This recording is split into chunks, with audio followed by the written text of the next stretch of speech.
Hey, what's going on, everybody? This is Tyrone back with Tech Life. And in today's video, I have a network update for you guys from At&T. And as the FirstNet rollout matures, their network is going to get a whole lot better. We knew that from the beginning. We just needed to wait and see them materialize the government subsidy that they were getting, the spending from the government, and we needed some, they just needed some time overall to really get going on rolling out the sites, getting some approval from some of the counties. They had to work through that as well. FirstNet was not exempt from any permits or anything along those lines. They had to work the regulatory process to getting sites approved and putting sites up where they had huge coverage gaps.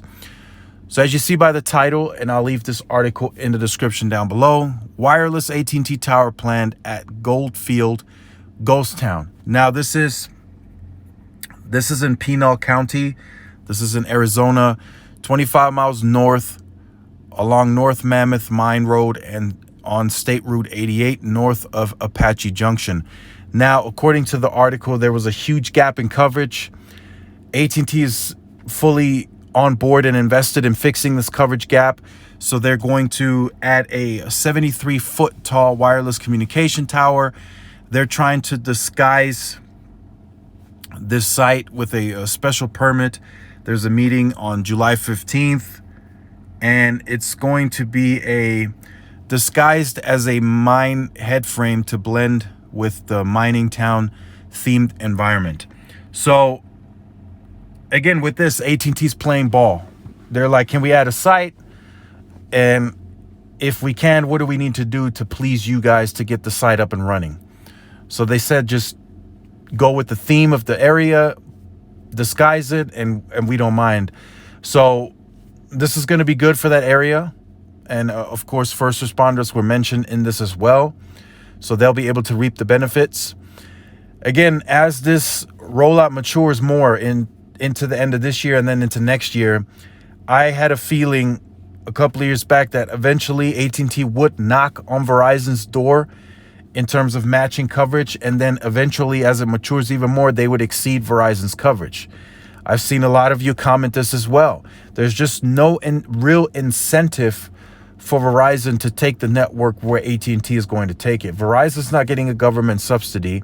The only hope and prayer that they have, if they start adding and matching coverage of FirstNet, that they gain some of those agencies. But that's really a hope and the prayer. Other than giving their customers in that area a better speed and a better coverage, they really reap no other benefits besides that. At&T has substantially, each year since the FirstNet contract was awarded, received a substantial amount of money from the government to build this network. So it's a massive incentive for At&T to strive and hit the goals and percentages that the government set out so they can receive those reimbursements. And that's a big deal to At&T because it's technically a free deployment.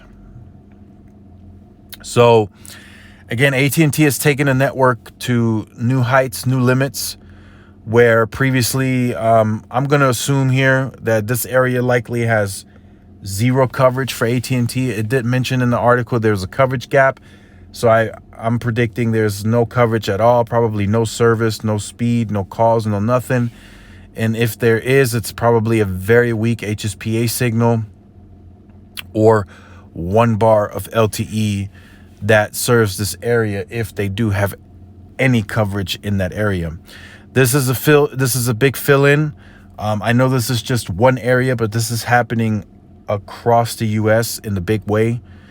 In fact, it's happening so quickly, I'm being told that some of the coverage maps that we track on a third-party basis have yet to fill in because nobody's traveling to that area that's mapping. So that's how quickly At&T is filling this in. Again, FirstNet is a huge reason as to why. If At&T wouldn't have never got the FirstNet contract, would we be seeing this kind of coverage expansion, especially down to like these areas that have completely no service? going to be honest, probably not. If we're being honest, it probably wouldn't have happened. I think there would have been some coverage expansion, but not to this magnitude. This is massive. This is literally going into areas that may not even benefit AT&T a substantial amount to offset the cost of building a site. As they build a site, they gain coverage. Now they're going to add customers to that site. They're going to add FirstNet agencies to that site.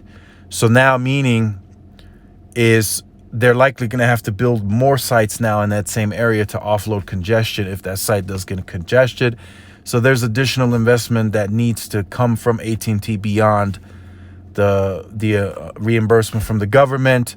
So it'll kind of wash itself out. I mean, eventually they'll start making profit off of the customers in the area, but you know, maybe fixed wireless will help them in this area. I highly doubt they have any fiber or DSL or UVerse in that area. So this is a perfect example of where fixed wireless could make them some additional profits as well. So let me know what you think about this in the comment section down below. Look forward to reading your comments. If you have been on the channel or you're new to the channel and you have not yet liked, shared, subscribed, make sure you do so. Hit that notification bell so you are notified when I do upload content. Make sure to follow my social media outlets for more updates and interactions. Thanks again for watching. This is Tyrone with Tech Life, and I'll see you guys in the next one. Peace.